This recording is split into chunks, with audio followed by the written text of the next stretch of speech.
आज मैं आपको जीवित पुत्री का व्रत कथा सुनाती हूँ। एक राजा थे जिनका नाम था जीमूत वाहन। एक बार वो अपनी स्त्री यानी अपनी पत्नी के साथ ससुराल गए और वहीं रहने लगे। एक दिन आधी रात के समय पुत्र के शोक से व्याकुल कोई स्त्री रोने लगी, क्योंकि वह अपने बेटे के दर्शन से निराश हो चुकी थी। उसका पुत्र मर चुका था। वह रोती हुई कहती थी, हाय, मुझ बूढ़ी माता के सामने मेरा बेटा मरा जा रहा है। उसका रोना सुनकर राजा जीमूतवाहन का तो मानो हृदय ही दर्द से भर गया हो। वह तत्काल उस स्त्री के पास गया और उसने पूछा, तुम्हारा बेटा कैसे मरा?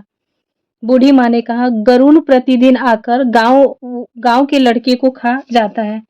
इस पर दयालु राजा ने कहा, माता, अब तुम रो मत, आनंद से बैठो, मैं तुम्हारे बच्चे को बचाने का प्रयत्न करूंगा। ऐसा कहकर राजा उस स्थान पर गया जहां गरुड़ आकर प्रतिदिन मांस खाया करता था। उसी समय गरुण भी उस राजा पे टूट पड़ा और मांस खाने लगा। जब अतिशय तेजस्वी गरुण ने अपना बायां अंग खा लिया तो झटपट राजा ने अपना दाहिना अंग फेरकर गरुण के सामने रख दिया। यह देखकर गरुड़ जी ने कहा, तुम कोई देवता हो? कौन हो? तुम मनुष्य तो नहीं जान पड़ते। अच्छा, अपना जन्म और कुल बताओ। पीड़ा से व्याकुल मन वाले राजा ने कहा, हे पक्षीराज, इस तरह के प्रश्न करना व्यर्थ है। तुम अपनी इच्छा भर मेरा मांस खाओ। यह सुनकर गरुड़ रुक गए और बड़े आदर से राजा के जन्म और कुल की बात पूछने लगे। राजा ने कहा, मेरी माता का नाम है सैब्या और मेरे पिता का नाम शालीवाहन है। सूर्यवंश में मेरा जन्म हुआ है और मैं जीमूतवाहन मेरा नाम है। राजा की दयालुता देखकर गरुड़ ने कहा, हे महाभाग, तुम्हारे मन में जो अभिलाषा हो वह वर मांगो। राजा ने कहा, पक्षीराज, यदि आप मुझे वर दे रहे हैं तो वर दीजिए कि आपने अब तक जिन प्राणियों को खाया है वे सब जीवित हो जाएं। हे स्वामी, अब से आप यह बालकों को ना खाएं और कोई ऐसा उपाय करें जो उत्पन्न हो वे लोग बहुत दिनों तक जीवित रहें। धौम्य ने कहा कि पक्षीराज गरुड़ राजा को वरदान देकर स्वयं अमृत के लिए नागलोक चले गए और वहां से अमृत लाकर उन्होंने उन मरे मनुष्यों की हड्डियों पर बरसाया। ऐसा करने से सब लोग जीवित हो गए जिनको कि पहले गरुड़ ने खाया था। राजा के त्याग और गरुड़ की कृपा से गांव वालों का बहुत कष्ट दूर हो गया। उस समय राजा के शरीर की शोभा दूनी हो गई थी। राजा की दयालुता देखकर गरुड़ ने फिर कहा, मैं संसार के कल्याण एक और वरदान दूंगा। आज अश्विन कृष्ण सप्तमी से रहित शुभ अष्टमी तिथि है। आज ही तुमने यहाँ की प्रजा को जीवन दान दिया है। हे वत्स, अब से यह दिन ब्रह्मा भाव हो गया है, जो मूर्ति भेद के विविध नामों से विख्यात है। वही तिथि त्रैलोक से पूजित दुर्गा अमृत प्राप्त करने के अर्थ में जीवित पुत्रिका कहलाई। सो इस तिथि को जो स्त्रियां उस जीवित पुत्रिका की ओर और कुश की आकृति बनाकर तुम्हारी पूजा करेंगी तो दिनों दिन तुम्हारा सौभाग्य बढ़ेगा और वंश की भी बढ़ोतरी रहेगी। हे महाभाग, इस विषय में विचार करने की भी आवश्यकता नहीं है। हे राजन, सप्तमी से रहित और यानी अगले दिन अष्टमी तिथि को शुद्ध अष्टमी तिथि को व्रत करें और नवमी में पारण करें। यदि इस पर ध्यान न दिया गया तो फल नष्ट ही हो जाएगा और सौभाग्य तो अवश्य नष्ट हो जाएगा। जीमूतवाहन को इस तरह का वरदान देकर गरुड़ वैकुंठ धाम को चले गए और राजा भी अपनी पत्नी के साथ अपने नगर को वापस चले गए। धौम्य द्रौपदी से कहते हैं, हे देवी, मैंने यह अतिशय दुर्लभ व्रत तुमको बताया है। इस व्रत को करने से बच्चे दीर्घायु होते हैं।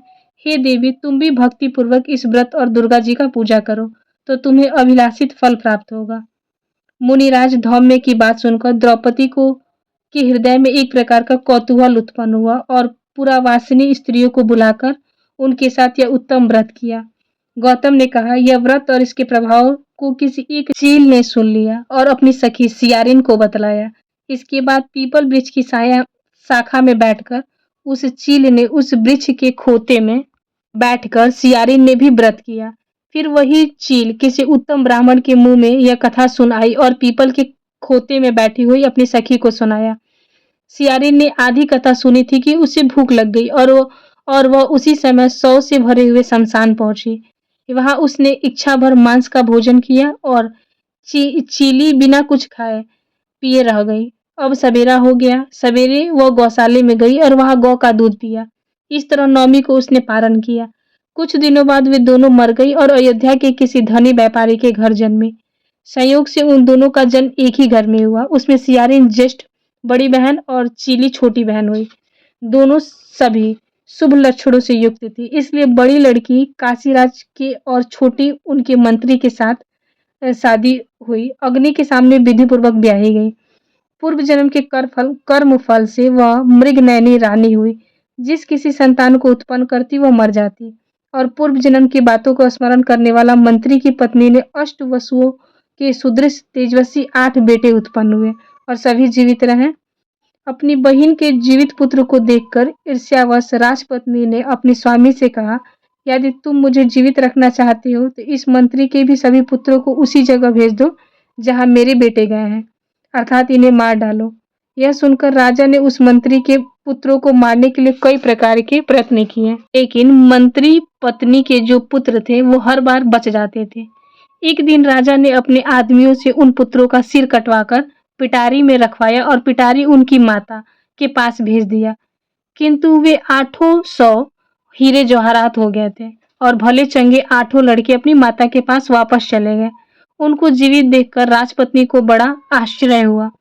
अंत में वह मंत्री की पत्नी के पास आई और उसने पूछा, बहन, तुमने कौन सा ऐसा पुण्य किया है जिससे बार बार मारे जाने पर भी तुम्हारे बेटे नहीं मरते?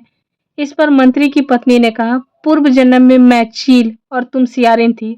हम और तुमने एक साथ जीवित पुत्री का व्रत किया था। तुम व्रत के नियमों का भली-भांति पालन नहीं किया और मैंने किया था। इसी दोष से हे बहन तुम्हारे बेटे नहीं जीते, और राजरानी अब भी तुम उस जीवित पुत्री का व्रत को करो तो तुम्हारे बेटे दीर्घायु होंगे। मैं तुमसे सच सच कह रही हूँ। उसके कथा अनुसार रानी ने व्रत किया, तभी से उसके कई बेटे सुंदर और दीर्घायु बड़े होकर राजा हुए। सूत जी कहते हैं, इस प्रकार का आनंद देने वाला मैंने यह दिव्य व्रत बताया। स्त्रियां चिरंजीवी संतान चाहती है तो विधि पूर्वक यह व्रत करें।